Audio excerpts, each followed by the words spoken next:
Ceci est un livre audio autogénéré par Google. Plan. Première partie observation, la pratique, les études de cas. Deuxième partie l'enfance en crayon de couleur. La pratique liée à la théorie. Conclusion. Bibliographie. Titres et travaux en psychiatrie de l'auteur. Annexe. Du même auteur. Psychologie aux éditions L'Harmattan. Ce travail se lit très aisément si on considère que l'auteur, psychiatre et psychanalyste, met son savoir théorique mais surtout sa pratique, et donc son expérience personnelle dans son texte, en se plaçant entre psychiatrie, culture et politique, pour expliquer les manques et les dégénérescences sociales dans les sociétés en mal de justice, d'équilibre, de promotion générale de tous leurs membres, expériences et positions personnelles culturelles et politiques se croisent. Lorsque par exemple, nous lisons chez Aristote que la philia, l'amitié entre citoyens, est l'une des conditions fondamentales du bien-être commun, nous avons tendance à croire qu'il parle seulement de l'absence de factions et de guerres civiles au sein de la cité. Mais pour les Grecs, l'essence de l'amitié consistait dans le discours. Ils soutenaient que seul un parler ensemble constant unissait les citoyens en une polis. Quelque intensément que les choses du monde nous affectent, et quelque profondément qu'elles puissent nous émouvoir et nous stimuler, elles ne deviennent humaines pour nous qu'au moment où nous pouvons en débattre avec nos semblables. Nous humanisons ce qui se passe dans le monde, et en nous en parlant, et dans ce parler, nous apprenons à être humains. Hannah Arendt, Vie politique, pages 34 à 35. Première partie observation, la pratique, les études de cas. Pour donner une capacité de compréhension de la problématique, voici 12 cas de problématiques psychiatriques liées à la culture et à la politique. 1. La détention psychiatrique des opposants politiques. 2. Psychiatrie et migration. 3. Le cas Nadia, le recours aux voyantes. 4. Les pathologies locales. 5. Les toxicomanies et leur relation à la culture et à la politique. 6. Les problèmes féminins et le psychisme, interférences politico-culturelles. 7. Féminisme et psychiatrie. 8. Les différences d'orientation sexuelle. 9. Les enfants dans la configuration politico-culturelle. 10. Les sacrifiés de la société. 11. Les sociétés schizophrènes. 12. Le pouvoir et la psychiatrie. Pourquoi ces observations, comme disent les médecins somaticiens, ces cas ou ces dossiers de malades, plus vraisemblablement ces histoires et biographies de patients, vu la brièveté de chaque présentation et la vulgarisation exigée par le contexte du livre pour le rendre plus accessible à tous les lecteurs, et pas ceux de tous les autres, milliers de patients, milliers de personnes et d'enfants, de vieillards, de femmes et des apostrophes. Être consumés dans des pathologies pour le moins délétères, destructrices, envahissantes, permanentes et empêchant le plein exercice de la vie. Il fallait choisir des possibilités très démonstratives par leur humanité pour prouver la thèse qui a motivé ce travail, psychiatrie, culture et politique. En fait, il fallait remonter aux sources de cette révolte terrible. Pourquoi des vies sont ratées ? Pourquoi certains ne peuvent-ils aspirer à une vie aussi tranquille et équilibrée que possible ? Pourquoi la folie ? Pourquoi la perte ?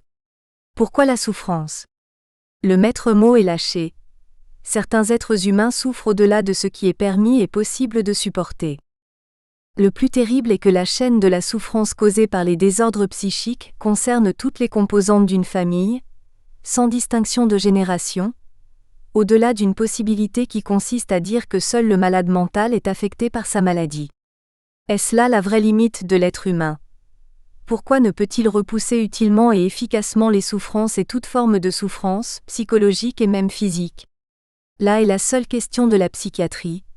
Anéantir la souffrance, là est le mystère de la culture, offrir à l'être humain une vie en groupe plus supportable, voire heureuse et agréable, de la politique.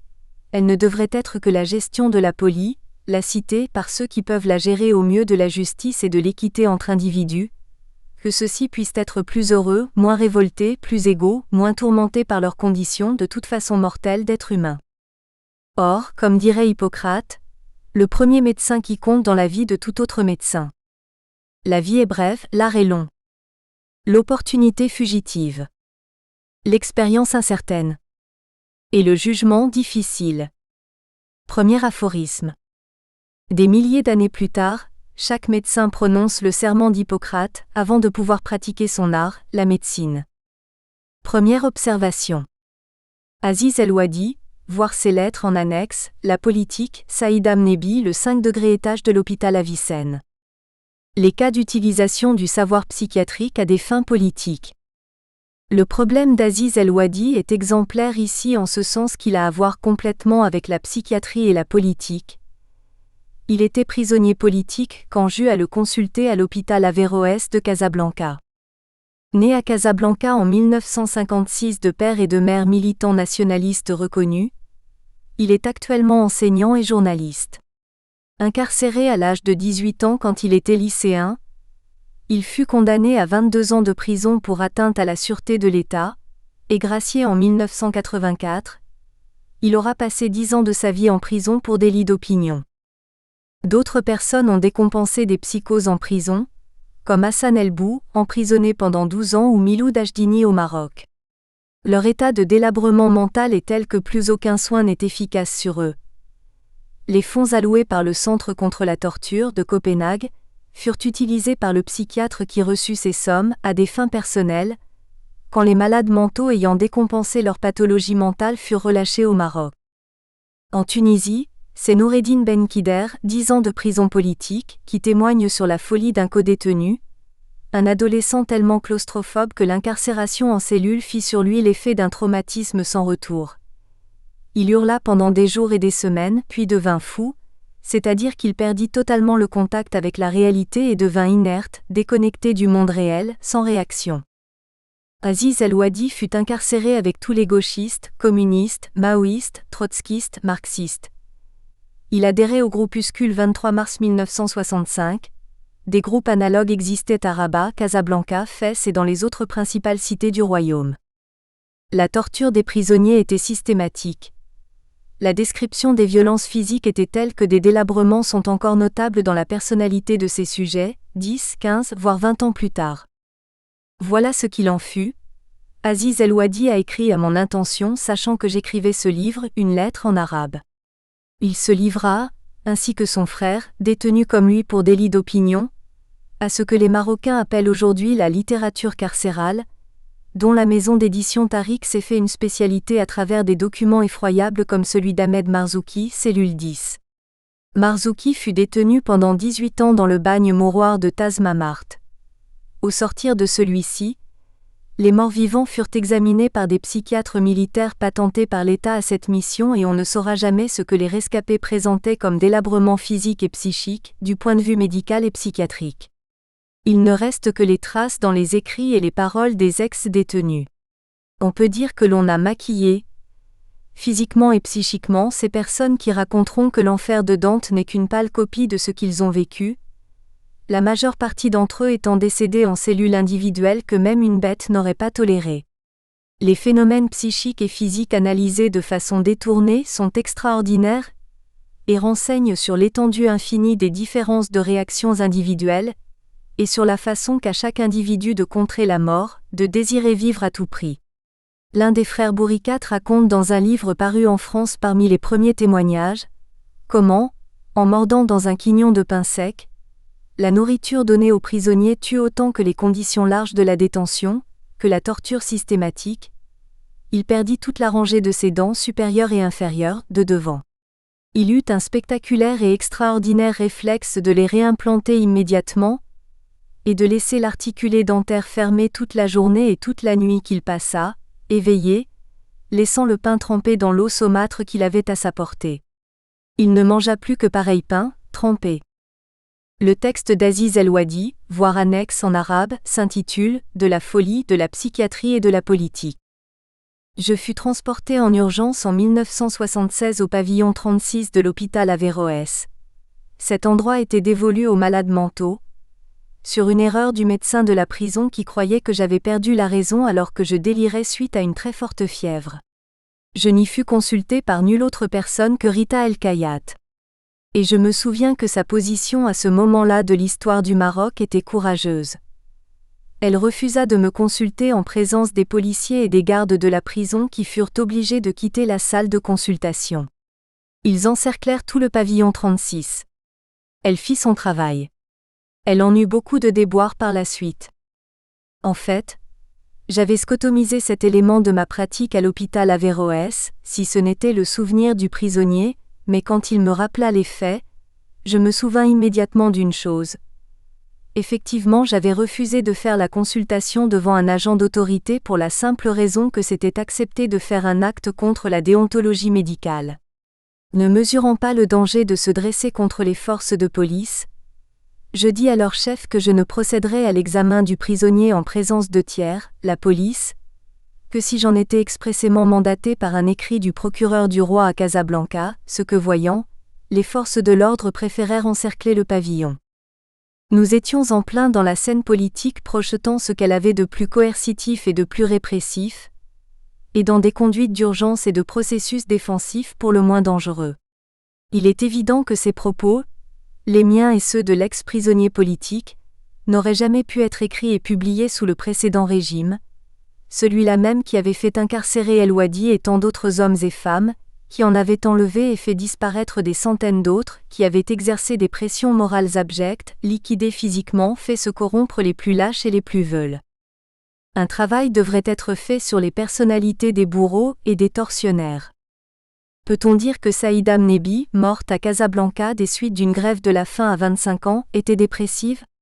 Comme le diraient des psychiatres chagrins qui ne voient dans l'implication politique que des processus psychologiques pathologiques, parlant de personnalités passionnées et exaltées comme on en voit dans les délires passionnels.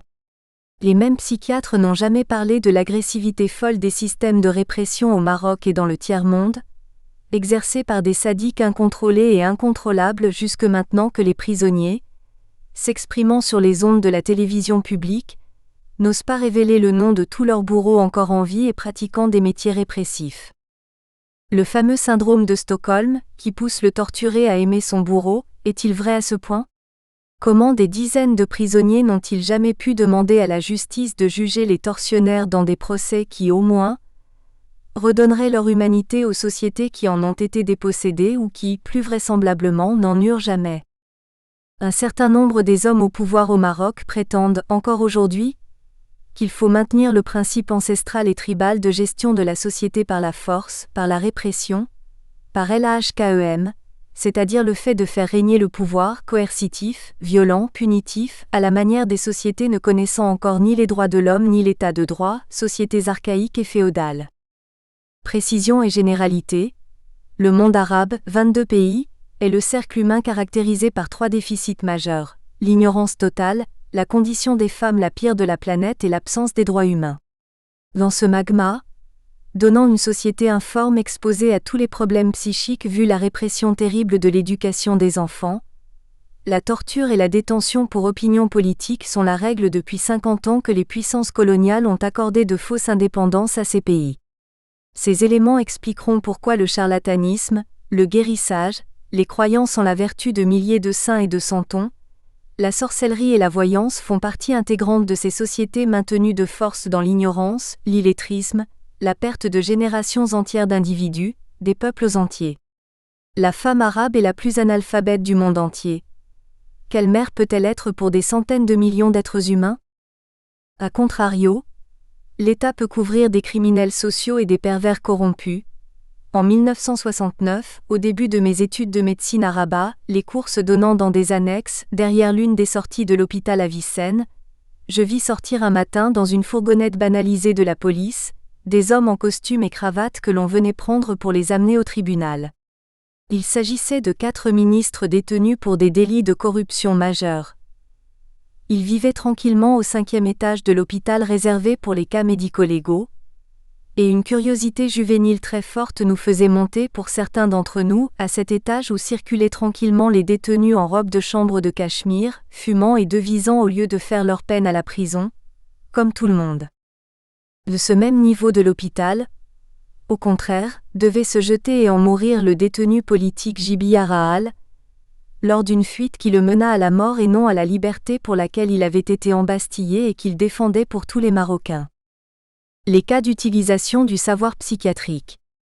Dans tous les pays du monde, il existe des médecins et des professionnels de la santé qui collaborent avec les fascistes, les despotes, les tyrans et les dictateurs. On sait qu'en Argentine les médecins assuraient eux-mêmes les tortures sur les détenus pour leur extraire des informations. Dans les années 70, quand l'opération Condor s'attaqua à tous les régimes gauchistes et progressistes de l'Amérique latine sous la conduite des USA. Les femmes racontent qu'elles étaient violées par ces mêmes médecins, qui leur appliquaient la torture électrique sur les parties génitales et sur les seins.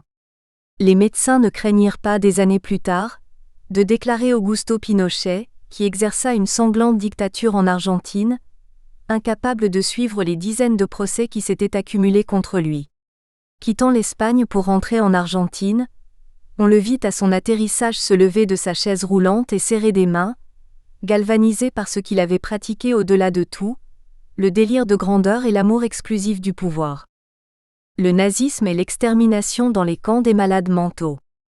Alice Ricciardi von Platen, L'extermination des malades mentaux dans l'Allemagne nazie, RS Toulouse, 2001. Von Platen fut l'un des médecins du procès de Nuremberg, instruit par le tribunal américain jugeant 23 médecins accusés de crimes contre l'humanité. Elle entend éclairer les motivations théoriques qui ont conduit à l'élimination des malades mentaux dans l'Allemagne nationale-socialiste, et faire la lumière sur les motivations psychologiques et donc les racines culturelles de cette extermination de masse. Les patients ayant survécu dans les camps d'extermination nazis avaient été stérilisés. On peut penser que l'origine de ces crimes découle de l'idéologie eugéniste radicale promulguée en 1933. Il en est résulté l'euthanasie et sa programmation, véritable œuvre de mort, supprimant les patients chroniques internés, mais également les cas psychiatriques lourds réputés incurables comme les idiots mal formés, les schizophrènes très profonds qu'on laissait croupir dans la sûre comme des animaux, les adolescents délinquants, les fugueurs, les névrosés, les mineurs handicapés de sang juif, et même des mineurs juifs sains d'esprit. Le mécanisme de destruction fut décidé à partir de la science de l'époque, et de l'idéologie biologiste qui la sous-tendait pour les nazis. La vie des personnes citées était jugée indigne d'être vécue, et il fallait éliminer toutes les bouches inutiles dans une économie de guerre sacrifiant les plus fragiles. La croyance prévalait pour faire de telles tueries de masse, en une régénération de la race par stérilisation ou par élimination des individus vécus comme des déchets, des êtres psychiquement morts, des loques humaines. De 1939 à 1941, combien de malades ont été tués ? 80 000 ou 100 000 voire plus ? L'eugénisme se répandait dans le monde comme en Suède ou en Amérique, mais il fut pratiqué largement en Allemagne. Hitler y mit fin en 1941 sur les rumeurs et le mécontentement de l'Église. Les psychiatres, sauf exception, n'avaient pas osé s'opposer à une politique médicale criminelle. On aura tout le loisir de voir comment le corps médical et psychiatrique compte parmi les confréries et les professions les plus conservatrices et les plus réactionnaires, au sens politique du terme, du monde, depuis les origines de son histoire. Les médecins furent souvent des courtisans dans les cours où ils étaient attachés comme médecins personnels, des rois et des empereurs. Les médecins nazis firent par ailleurs de l'expérimentation sur le vivant, croisèrent des individus pour savoir comment opéraient les règles de la génétique par la sélection délibérée. Ils firent des humains, des animaux d'expérience sans aucune retenue. 100 000 fous morts en France pendant la guerre. L'extermination des fous pendant la Deuxième Guerre mondiale a un deuxième aspect, différent de celui de l'Allemagne. On ne les a ni gazés, ni stérilisés, ni tués, mais on les relâcha, vidant des asiles où croupissaient des milliers d'individus, quand on ne parvint plus à les nourrir, étant donné qu'il était extrêmement difficile de le faire pour n'importe qui, vu la guerre et l'état du pays. On ne sait comment ils ont vécu ni comment ils sont morts, pour la majeure partie d'entre eux. En URSS, l'utilisation de la psychiatrie a connu des moments atroces dans les années 60 et 70 quand les opposants politiques étaient neuroleptisés, rendus incapables de continuer à vivre à travers une pensée claire, maintenus confus dans le temps et dans l'espace, incapables de bouger leur corps en raison des doses massives de tranquillisants, servant quasiment, eux aussi, de cobayes, car ainsi on pouvait étudier comment agissaient les produits psycholeptiques sur des cerveaux sains.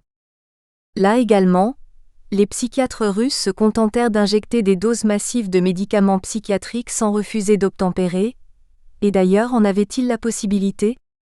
Ce sont les grands mouvements mondiaux d'opinion qui mirent fin à de pareilles pratiques, grâce aux écrits de savants et d'écrivains russes de renom, écrit qui avait eu la chance de parvenir en Occident. En Chine, les psychiatres chinois utilisaient le matérialisme dialectique pour comprendre les lois d'une réalité qu'ils se proposaient de transformer dans le sens des intérêts de la révolution. La santé mentale en Chine, Gregorio Berman, texte à l'appui, série Psychiatrie, édition François Maspero, Paris 1974. En fait, la question est de savoir qui est normal, et qui ne l'est pas, quand on ne pense pas de la même manière que la majorité des individus composant une société, ou quand on ne pense pas de la manière dont il est formellement attendu que l'on pense dans une nation totalitaire dans laquelle on s'expose à l'emprisonnement, à la torture, à la mort dès lors que l'on diffère avec ce que la conscience civique et la morale dominante attendent de l'individu. Les exemples sont innombrables de rééducation forcée dans les campagnes les plus reculées de la Chine, d'extermination, de torture, etc. C'est ainsi que Mao Tse-tung demandait « D'où viennent les idées justes ? Tombent-elles du ciel ? Non. Elles ne peuvent venir que de la pratique sociale, de trois sortes de pratiques sociales, la lutte pour la production, la lutte des classes et l'expérimentation scientifique. On voit comment une seule erreur de sens ou de lecture ou d'interprétation peut donner des résultats catastrophiques, l'expérimentation scientifique pouvant avoir pour premier cobaye justement l'être humain. L'exigence d'un seul enfant par famille a créé des phénomènes psychologiques humains qu'il est difficile d'évaluer, à une telle distance de la Chine. Le meurtre des filles a été fréquent car la préférence pour les garçons est universelle. Les familles qui ont eu, malgré tout, plus d'un enfant ont été mises à l'index, les familles à un seul enfant ayant été la règle pour plus d'1 milliard de personnes en Chine. Ces familles avec un seul enfant sont-elles différentes des autres et en quoi ? La question est posée. Aux USA, la situation est différente. Elle est notoirement importante en ce sens que la psychiatrie américaine est en train de conquérir le monde et d'imposer sa vision psychologique et humaniste de l'être humain, sa perception du psychisme dans sa constitution. On sait comment ont agi les psychiatres sur les individus, car une psychiatrie pragmatique et correctrice est très répandue. La rééducation comportementale est la panacée d'une société tout entière portée vers le gain, l'efficacité, le matériel. You have to cope with, vous devez affronter. Telle est l'une des réponses des psychiatres américains pratiquant le behaviorisme, ou comportementalisme. Les Américains sont en passe de prouver que tout ce qui est humain est génétique, donc héréditaire, que tout est neurologique et cérébralement commandé, que tout est chimique et passe par le phénomène des neuromédiateurs, que tout trouble peut ou pourra être corrigé par les produits pharmaceutiques. Il n'en est jusqu'à l'invention des enfants hyperactifs sur lesquels agit la Ritaline, largement prescrite en Amérique du Nord. Entre ces différentes tendances de la psychiatrie dans le monde, des agents actuels sont très opérants, ce sont les personnes déplacées, on en compte 100 à 150 millions par an. Les migrants emportent leurs valises culturelles en eux et leur conception politique du monde. Ils ont quitté celui qui ne les nourrit pas, ne les soigne que par des tradis praticiens et les a maintenus dans le Moyen-Âge et la férocité des dictatures. Curieusement, en changeant de milieu, ils ne changent pas leurs croyances et superstitions, leurs habitudes et les us et coutumes qu'ils suivent à des milliers de kilomètres de chez eux, tant la force de la culture est troublante, invincible, tant ce qui est de chez soi est considéré comme étant ce qu'il y a de mieux. Dans tous les domaines. Deuxième observation. Cas de la hollandaise et de l'allemand. Les mondes se rejoignent grâce aux émigrés. Ce sont deux jeunes, une Maroco-hollandaise et un Maroco-allemand qui sont rentrés de Hollande et de l'Allemagne pour se faire soigner au Maroc. Les deux jeunes gens sont accompagnés à ma consultation par leur mère, toutes deux portant le voile islamique, de même que la jeune fille âgée de 16 ans, née en Hollande, et donc hollandaise de naissance. Une première constatation extraordinaire me saisit. En parlant de ces deux cas, c'est la position des mères, absolument plus avancée, plus progressiste que les deux patients. Le Maroco-allemand est âgé de 22 ans seulement. Ce fait est considérablement plus grave, leur grande jeunesse, que leur maladie, relativement simple à prendre en charge dans le cas des deux jeunes gens. Le jeune homme a présenté un épisode psychotique évident et les psychiatres allemands ont déjà prescrit, en Allemagne, 2 mois avant l'arrivée au Maroc, du Risperdal, le neuroleptique actuellement le plus en vogue en Europe, donné quasi systématiquement à tous les malades de la sphère de la psychose. À tous ceux qui partent consulter les psychiatres occidentaux, dans les grands hôpitaux comme Sainte-Anne, à Paris ou ailleurs, et que souvent il m'arrive d'adresser moi-même aux confrères européens ou même américains, car les parents aisés pensent que la meilleure médecine est en dehors du Maroc, en Europe ou aux États-Unis. Or, la psychiatrie est la seule médecine dans laquelle l'intervention humaine du psychiatre est l'événement le plus important pour le patient car de la formation, de l'intuition clinique, de la capacité diagnostique et thérapeutique du thérapeute, le plus important est la qualité de la relation qui se noue pratiquement inconsciemment entre le soignant et le soigné. Les paramètres d'une rencontre humainement égalitaire entre eux sont la condition sine qua non du processus thérapeutique, dans sa pleine et entière humanité et humanisation. Le problème du jeune homme est simple car il n'a plus d'hallucinations visuelles ou auditives. Il est apparemment guéri. Mais dans tout son entourage de milieux d'émigrés en Allemagne, la famille sur place, les amis, les autres relations arabes ou musulmanes, on a conseillé de rentrer au pays voir Efeki ou Taleb, le tradipraticien ou thérapeute traditionnel, pour exorciser le démon qui a habité le jeune homme et a provoqué l'épisode de folie, en s'emparant des sens et de la raison du possédé, en arabe, meskoun, habité. Il y a aussi le malade Méchillard, qui a été frappé, Mejnoun, possédé par les démons, le démon étant djinn au pluriel genoun en arabe dialectal, etc. Or, la croyance au genoun est un dogme du Coran, car Dieu a fabriqué 4 types de créatures, les hommes, les démons, les anges et le diable. D'après des savants de l'islam, il n'est mentionné nulle part dans le Coran que les démons peuvent entrer dans l'être humain et ceci est capital, car alors il ne s'agirait que d'une croyance populaire et non d'un phénomène religieux comme pratiquement tous les peuples arabes et maghrébins le croient. Les anges accompagnent les humains et les protègent, mais ils comptent également en même temps leurs actions, tandis que le diable n'est là que pour tenter et pervertir l'homme. Il ne faut surtout pas lui obéir, ou se laisser aller à être tenté par ses injonctions. Ce ne sont pas des croyances mais des dogmes religieux et on ne peut les mettre en doute. Les démons existent absolument et peuvent pénétrer dans les humains et les rendre fous, dans la foi populaire. Les mères de la jeune fille et du jeune homme ont fait spontanément ce que l'école de Prato, comme je la nomme, a indiqué dans la Canadia, voire plus bas. Malheureusement, si le malade arrête, sur ordre du Efeki, le neuroleptique, les symptômes réapparaîtront tôt ou tard, comme on le sait quand on a suivi d'innombrables malades psychotiques. Un intervenant entre le patient, sa mère et moi, prend le vrai rôle thérapeutique, en persuadant patients et parentes de venir consulter un psychiatre marocain. Heureusement, le maroco-allemand a déjà vu le tradipraticien, prudent, qui a recommandé de continuer le traitement médicamenteux, tout en faisant des fumigations avec des produits qu'il a donnés et en se faisant réciter des litanies, des prières et des incantations chez lui, auprès de sa compétence éprouvée paraît-il par des milliers d'impétrants, pendant tout le temps du séjour au Maroc du jeune homme. Pour la maroco-hollandaise, le problème est sérieusement beaucoup plus compliqué. Si la mère ne porte qu'un voile islamique normal avec sa tenue traditionnelle et si elle reste une femme normale et ordinaire, la jeune fille est revêtue des grands voiles islamiques de type afghan et démontre très vite son extrême appartenance et adhésion à l'islam, comme si sa mère était une femme peu musulmane et peu impliquée dans la religion qu'elle pratique, elle, 24 heures sur 24, dès qu'elle le peut à tout moment. Elle démontre une très violente opposition à sa mère, qui l'a amenée à me consulter. Elle me dit avec une extrême agressivité, froide, polie, coupante, qu'elle ne croit pas à la psychiatrie et qu'elle n'est venue au Maroc que pour rencontrer le Efeki. Visiblement, me précise-t-elle, elle perd son temps avec moi, sa mère perd son argent et toute la psychiatrie du monde n'est qu'un leurre et une médecine faite pour tromper les gens et leur prendre leurs biens. Ce n'est qu'une invention des Occidentaux pour dominer les âmes des gens. Or, elle présente une forme d'hystérie très grave et sa vie va être obérée par les moments féconds, la maladie névrotique. Nous sommes arrivés à savoir que les crises se passent pendant les classes, et uniquement pendant les classes dispensées par des enseignants hommes. Je ne donne aucune interprétation et ne relève même pas le fait.